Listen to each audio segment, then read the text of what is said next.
Welcome back to the channel, everybody. I know I said in yesterday's video that by today I would likely go back to my 2-camera setup, but while I was editing yesterday's video and seeing the 1-camera approach, it was starting to grow on me. So I think I may just stick to this camera for a while, or may switch back to my cinema camera and use that as a 1-camera setup. I really like the look of that camera. But getting on to today's video. Today we've got some very interesting clips. There are certainly things in today's video that they don't want us to know about, and certainly don't want us spreading information about. So you all do me a favor and help me spread this information by clicking like or leaving a comment below the video. That's the best way to ensure that my new videos will continue to show up in your YouTube feed, and it's the best way that I've found so far to fight back against an algorithm that hates me. With that being said, let's get after it. Wait, what did he just say? There's going to be people of means who are going to travel, and then there's going to be people maybe who are lesser means who might actually be able to use an Oculus or a Magic Leap or some other kind of device to travel to the same place, but from their own couch. But in many ways, it's actually going to create even more distance between those two people. That psychologically, and I think that we've experienced this through social media. In many ways, it's brought people closer in certain ways, but actually created this remarkable divide because it's even more visible, actually, the divide in certain ways. I really hope you guys are paying attention, because this is what rich people are literally planning the future for the rest of us.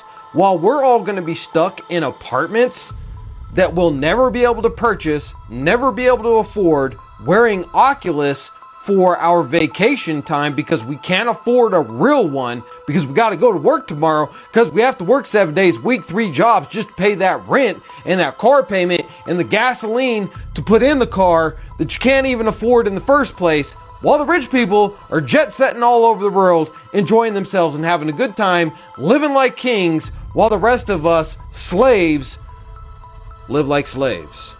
Stay safe, stay free.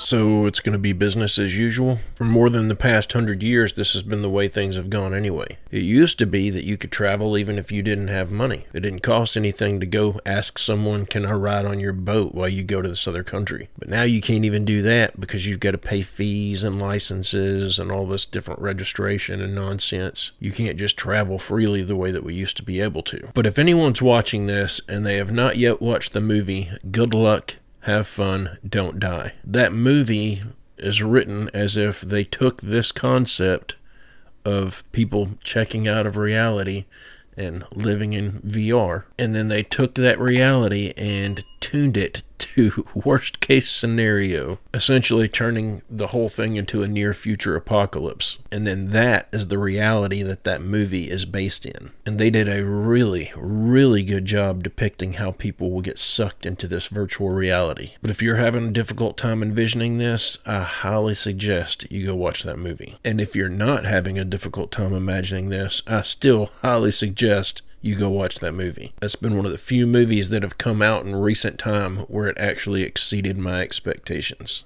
I'm skeptical about everything, so that's what this video is about. And by the way, these are great photos, so good. So how do we go from this? Look at the capsule. Look at the color of the capsule. What a great shot, right? Here's another great shot too. Look at the capsule. Look at the color. Look at the color of the capsule. Look at the things on the top, 4 of them. Wait. 5 of them. Wait, that's weird. I don't see those round balloons on here. What happened to those balloons? Oh wait, here's those balloons again. Now, do they look like they just traveled 25,000 miles an hour, or did they come from the spa? That's after. Oh, this one. What about this? Oh, I'm sorry. Wrong picture. One last time for you to remember in your brain. We went from this. Look at that amazing photo. It's so amazing, right? We went from that, the color. Look, I have balls. Just kidding. To that. What is that? What is that? Is that a different time? Is that a different place? Is that a different photo? I thought I had 5 balls. That looks like there's 4. Wait, maybe there's 5. But look at the color. And yes, I'm skeptical about everything.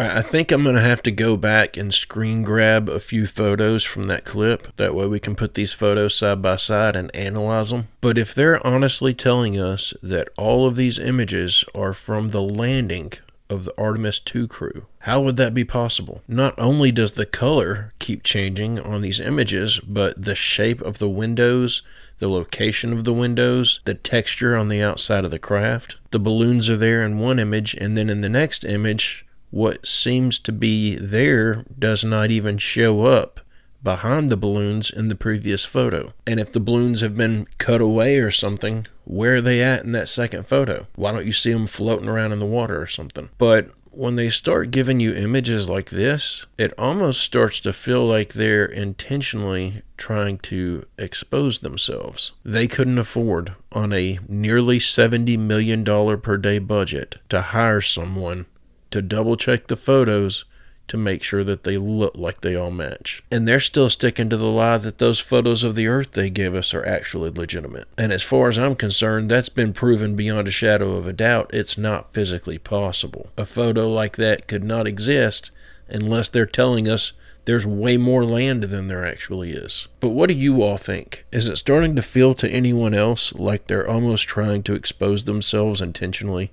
I made a video claiming that I find suspicious that there is not enough content from this whole Artemis mission, which to somebody in the comments replied that yeah, there is. You just have to go to their official government website of NASA and you'll find the pictures. I went there and no, there is none. There is the same 10 pictures that we've seen up until now, plus there is a couple more pictures of the crew taking family pictures in the cabin, which is all dark, you can't see.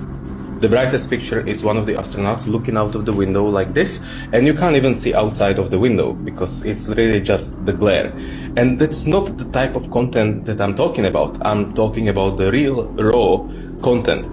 I feel like everyday random person does better job of documenting their life on the Instagram than NASA does in documenting the mission to the moon. You are 4 astronauts backed up by NASA or their billions of dollars and the high tech that they have available. And then you look at the show Love Island, for instance, which every room is covered by 8 different camera angles, so you can see well from which angle people are making out and not. Don't you think the mission to the moon is more important than some bloody reality show? So I just consider it weird, and I don't think you can blame people for being suspicious. And then somebody replies to me in the comments like, you know, but the purpose of this is not to go and prove to people anything, and if you think that is the case, you should put your ego in check. I don't give a shit. I am paying for this. You are paying for this. This is the taxpayer money that are flying to infinity and beyond. I want the full show. Where is the behind the scenes? I'm kicking myself in the teeth for not saving it, but I came across a video a few days ago where they're actually showing video footage of the astronauts supposedly on the Artemis 2, and it would appear in the footage that one of them is taking photos out of a window using a camera, and one of the other astronauts is sitting behind them with an iPad in their hand, basically receiving the images as if they're airdropping them immediately from the camera to the iPad. And of course, the video quality leaves a lot to be desired, just like all the other videos that they've given us from this mission. But when you zoom in and look on that iPad, because you can see basically 2/3 of the screen, it's just at a distance. But when you zoom in and look at that iPad, there's no way that these pictures are something he's taken out of the shuttle window. It looks like you can see structures and all kinds of stuff. But if I had to guess, I mean, if there's literally anything other than just empty space with stars in the distance to take photos of, then they can't be where they claim to be. Because every one of those pictures that camera airdropped to the iPad should have just been black. I'm going to see if I can't locate that footage and then put it in tomorrow's upload. Hopefully I'll be able to. But there's just another great example of nothing they're showing us makes a lick of sense. You realize anyone in this situation would just tie their hair up in some kind of bun or ponytail or something? But no, any female that's ever been in space, they always leave their hair out like this just to show you that they're truly in space. Their hair has been like this the entire time. Anyone would tie their hair up. What's going on with the letters on the stupid stuffed animal or whatever? You realize that doesn't make any sense, right? And you see how once it does that too, he just like casually moves it. Oh, nothing to see here. Notice how they always have something right in front of them just floating around because they're really trying to sell you on this whole space thing. Does that look comfortable? Why would you be in that position for an extended period of time with your head all bent like that? And let's not forget how this bag right here just phases right through Buddy's ear. If you can say with a straight face that you really think that all of this is real, then you have some serious problems. We are not the ones with the problem. We are the ones pointing out the problem. It's before the Artemis 2 crew traveled the longest distance humans have ever. You're not serious. Any of the females that have ever been to space have never tied their hair up. That is the first thing you would do in that situation. This is pathetic, and you're even more pathetic if you believe their lies when they're intentionally making the videos look fake. And what's up with bringing frickin' stuffed animals to space all the time? Not a single one of them had their frickin' hair tied up. Like, are you serious? For some reason, you'd rather look like that for the entire mission instead of just tying your hair up? Like, come on, they're not being serious. Neither one of them has their hair tied, just whipping everybody in the face. You guys are so dumb if you think all of this stuff has been real. Think all of this stuff is just gonna be floating around like that and not bolted to something? Why would there just be wires and electronics and all this stuff just floating around? That's something I've always wondered about, was all the exposed wires that seem to be sticking out everywhere.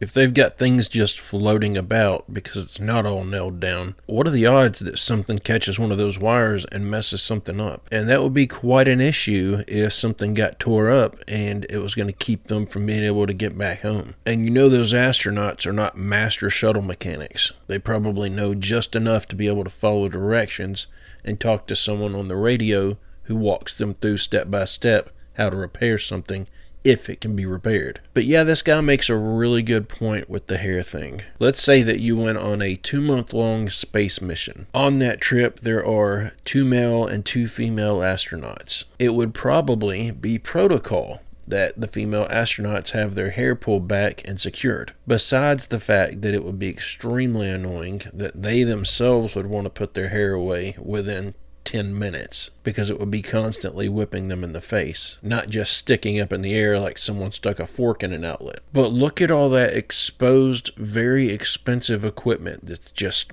hanging out everywhere. How easy would it be for her hair to get caught in some of that stuff? Or when she's moving from compartment to compartment, how easy would it be for her to get her hair stuck in one of these doors? So even besides the fact that it would be extremely annoying to just be floating around with your hair just sticking out everywhere, it would probably also be extremely unsafe for you and the rest of the crew, as well as the equipment. And his second point, which I think is another good one, how do these guys stay clean shaven the whole time that they're gone? Wouldn't it be too dangerous to allow them to shave inside that space shuttle? All those tiny little, like 1/8 of an inch long hairs just floating around in the atmosphere? Wouldn't you have to worry about those hairs going into some of the equipment, or just floating around hitting people in the eyes or getting stuck in people's throat? It would only make sense that the only way they would allow you to shave is if you did it with like that Nair stuff that you just wipe on and then you wipe the hair away, or they just make you continue to grow your beard out for those 2 months. But yeah, it's funny when you stop and think about those two things, just how little sense they actually make.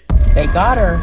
They got her, you guys. I'm sorry. We are playing Pokemon Go. We are going to catch them all, and we're going to catch them all together. You tell me how Hollywood celebrities are reversing age. How in the world are they going from this to this? It's almost like they're taking on different forms. Zoom in, and you'll see exactly what I'm talking about. She's looking as young as her character did in Practical Magic almost 30 years ago. But it's not just that. Every female celebrity who is reversing age in Hollywood has hands like this. What is going on? Are you thinking what I'm thinking? Take a look at this clip. Speechless. I'm speechless, Nicole. Why did you not play in the WNBA? You could grip my whole head and my shoulder. We've talked about Khloe Kardashian and how her hands went from this to this in a matter of a few years. It's really like she got a full body transformation. But she's not the only one. Kylie does as well. What in the world is going on in Hollywood? And just for fun, can anybody tell me what this means in the comment section? Like, I've seen it on Kesha. It's in one of Justin Bieber's music videos. It was on the back of Doja Cat's head in her music video. What does it mean? But getting back to the point, why are women's hands who are reversing age in Hollywood looking like this? I'd really like to know your answers. And what I also found interesting is that Kim Kardashian applied her new KKW body makeup to her grandma's arms to prove how well it works. And it works all right, but Why would you need foundation for your hands? I can imagine this is going to be a huge hit among Hollywood celebrities all over. But I'm telling you right now, something feels off here. I've been convinced for a while now that a lot of that is just makeup and lighting. I mean, people have got to realize the way these celebrities look in a photo, that's not how they appear in real life. Like if you just bumped into them at the grocery store, they're not going to look like they just walked off a movie set. They look like regular, average, normal, everyday people. They just have a ton of money. But the reason I can say this with such confidence, and I'm not in any way trying to speak negatively about Nicole Kidman. I don't think it would be a good idea for me to give the name of the company that I worked for at the time. But before I started making these YouTube videos, I used to work for a company that installed really fancy front doors. We're talking about doors that cost anywhere from $12,000 to $25,000 for a single door. And they're really beautiful. I'll throw some photos up here in the corner and show y'all what the doors actually look like. But the company that I worked for, we installed doors for all kinds of celebrities. We put doors in Candace Owens' home. We put doors in several huge country singers' homes. Of course, this was down around Nashville. I want to say Matt Walsh had some of our doors. One of my buddies actually installed a door for one of the guys from ZZ Top and got him to autograph his guitar for him. But the reason I bring all that up is I actually worked on the job, which was a multiple day job, installing several doors in and around Nicole Kidman and Keith Urban's home. Now, typically, when you're at a celebrity's home like that doing some sort of installation, you generally don't see the person that you're working for. They usually have a builder or a personal friend that's a contractor that kind of handles anything they've got going on, that keeps them from having to interact with the general public, which really sounds bad, but that's literally why they do it. If they handled all their business themselves, then it wouldn't take no time for everybody in the neighborhood to know where they live. However, although it is pretty rare, on occasion when you're working at a celebrity's home, they will come out and introduce themselves to you. I think they do it because they're curious to see if you're going to recognize them. Because they could say all day long that they don't like being recognized, but they'll go out of their way to see if someone knows who they are. But while my buddy and I were talking to her contractor about potential fixes for an issue we were having with one of our installs, she came out to talk to that contractor, bumped into me, apologized, and was super friendly. But if I hadn't known ahead of time that that's whose house I was at, I would have not even recognized her. I would have just thought she was some nice old lady. But I sit and look at these photos that are coming out showing what she supposedly looks like today, and it blows my mind. Now, this was about 3 or 4 years ago whenever I had my personal interaction with her. But and again, I'm not trying to sound mean or anything, but as old as she appeared in person 3 or 4 years ago, I don't understand how she can look like this today. I wouldn't have thought that it would be possible for someone to change that drastically at that age. So whatever it is that they're doing that's making them look younger, but at the same time making their hands look like they're 1,000 years old, but whatever they're doing seems to be working so well, it almost makes me wonder if it's not some scientific discovery. But what do y'all think? Do you think that potentially this is just several really bad cases of Ozempic hand, that this is potentially a side effect of taking that weight loss drug? But whatever it is, I'm not convinced that it's worth the trade-off. It may make it look like you're in your 30s again, but what does that really matter if your hands are so old and decrepit looking that no one wants you to touch them? Can you spot the difference between these two photos, aside from the fact that the one on the right is in black and white? Now, this is not just a game. There is an incident involving these two photos, and it has profound implications for the future. A woman named Elizabeth Luraki, who is an expert in user interfaces and AI, was set to speak at a conference this year. She uploaded a photo of herself that they could use to promote on their website and social media, and here is the relevant part of her photo. But when she was looking at the promotional materials, she noticed that in some instances, they had changed the photo. And they had changed it for what seemed like inscrutable reasons. She had a locket visible that was now pushed under her shirt. In the original photo, the shirt had pockets that were now removed. But the part that bothered her is, if you look at the original photo, you see where the shirt is buttoned here. In the altered photo the conference used, they had unbuttoned her shirt a little bit further and then added a little hint of what seems to be her bra. and then added some wrinkles around the buttons down here to imply that the shirt was much tighter. Now, some of you have already guessed what happened here, but she contacted the conference organizers. When she uploaded the photo, it cropped it to make it square, so it basically cut off the photo right under her neck where that red line is. But then the person who runs their social media needed a more vertical photo, so they went into their photo editing software and turned on the AI fill. So AI, using its logic, filled in everything from here down, including adding this little touch. The organizers immediately apologized and took down the photo, but I want to make a point here.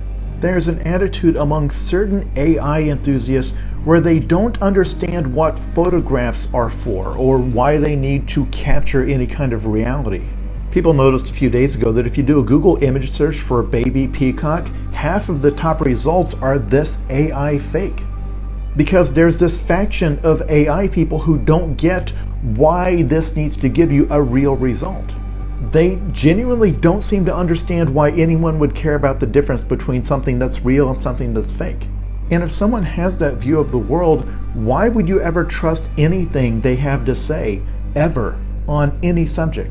I'm going to use this as an example because I would imagine that everybody watching this has been involved in some form of this conversation. You're sitting and you're watching something on TV and the word narwhals are mentioned. And then somebody in the room says, "Did you know that narwhals are actually a real animal?" And everybody's like, no. And then you have to get on your phone and Google it and look it up. And then there's always someone in the room who's just blown away that a narwhal is a real thing. If that same conversation were to play out today, if someone were to look that up on Google to try to prove that a narwhal really exists, all they're going to get are a bunch of photos that they're not going to be able to make a determination on whether or not they're real. I mean, really stop and think about that. You can no longer just Google something, look at images, and if there's a photo of it, it must be a real thing. That's literally no longer a thing that we can do. Developing this AI took that away from us. That's a pretty significant change when you stop and think about it. These AI images are going to destroy a lot of things that we haven't even considered. Do you know that Christina Koch was actually a character in Mad Max in 2015? Yeah, NASA astronaut Christina Koch appeared as one of the Vuvolini in the 2015 Mad Max Fury Road. And then just 10 years later, she's going to the moon. What an exciting life, huh? Apparently, she's only even been an astronaut for only 13 years. And she completed her candidate training in 2015, the same year that she was filming to be in a movie. Yeah, the 2 of the 4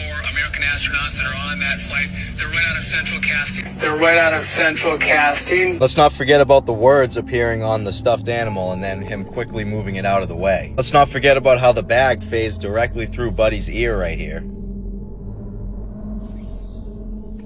Minutes before the Artemis 2 crew traveled the And what the longest hell is he distance even humans doing? have ever. Let's not forget the vanishing red dot. Terrible quality video, even though you couldn't take a bad quality video nowadays, even if you tried. 1995 digital camera. Video from inside the ship from the entire 10-day trip, except for when they're free falling at 25,000 miles per hour. No close-up shots either. They're making sure they're keeping their distance for some reason. None of this is melting, even though this ship would be hotter than lava. A crew going up and touching the ship and their hands are somehow not burning off. Here's a little bonus clip from a separate team of dumb.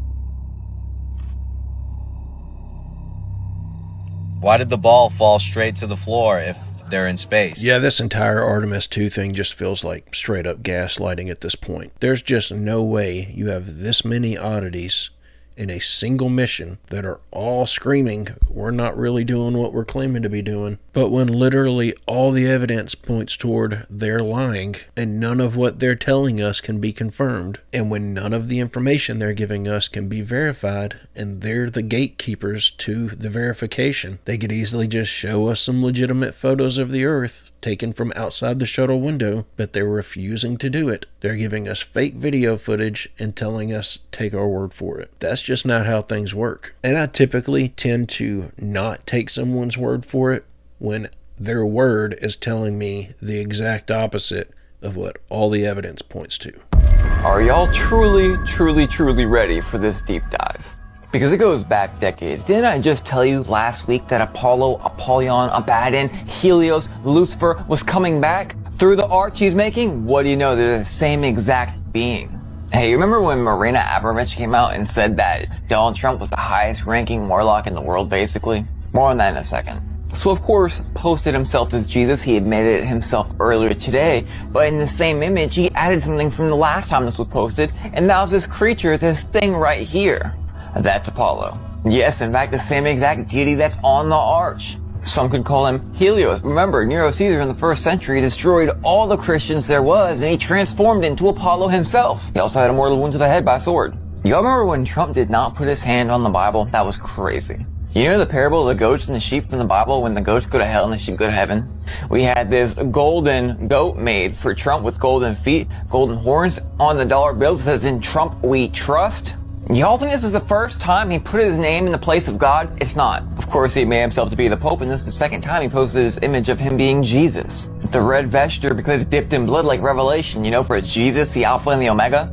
It's also odd because, you know, inversion from the occult, but of course we see the magician wearing red and that same exact thing that Trump was wearing too. Again, Satan loves inversions. Marina Abramovich said that Trump was putting a spell on the entire world. Read this real quick.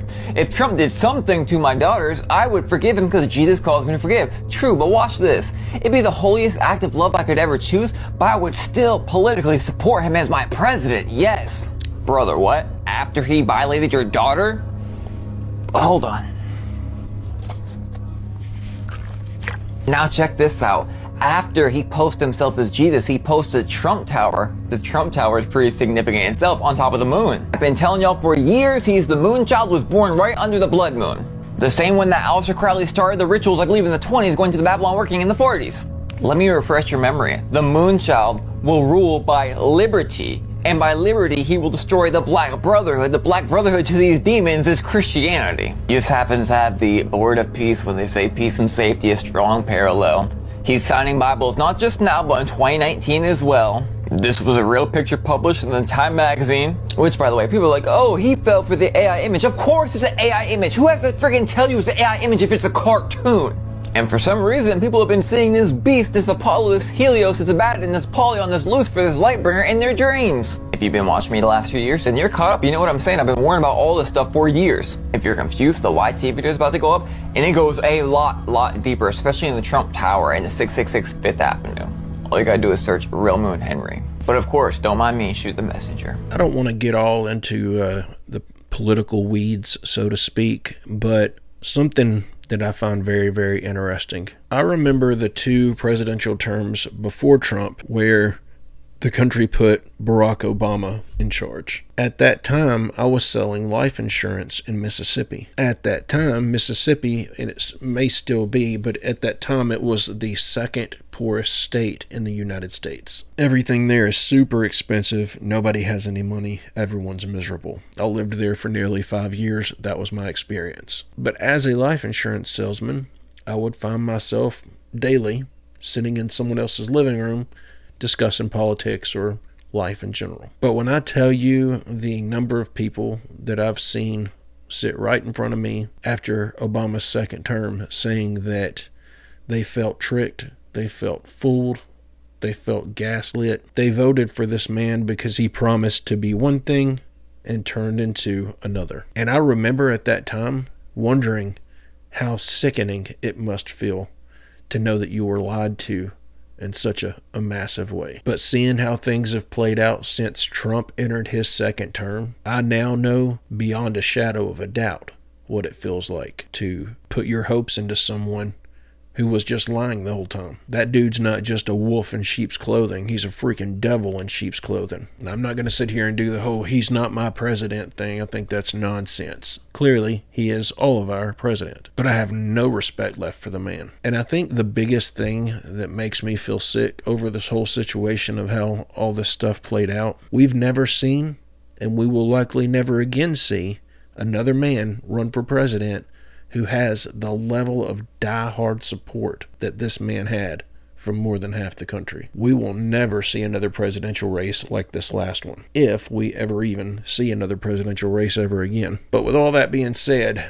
I do think that it is very possible that Trump is going to be one of the key figures that ushers in the final days, that makes way for the rise of the Antichrist. I mean, if you listen to the guy talk, at times It sounds as if he wants to openly admit that that's his intention. But you talk about the world's biggest letdown, the world's biggest bait and switch. That is the Donald Trump presidency. But guys and gals, I'm going to go ahead and end the video right there. I hope you enjoyed these clips we watched together today. God willing, I'll be back tomorrow with another one. I hope you come back to join me. Don't forget to leave a like and a comment if you want to increase the odds of my future uploads showing up in your YouTube feed. But guys and gals, I hope everyone has a great, safe, fantastic rest of your day, and I will see you all in the next one.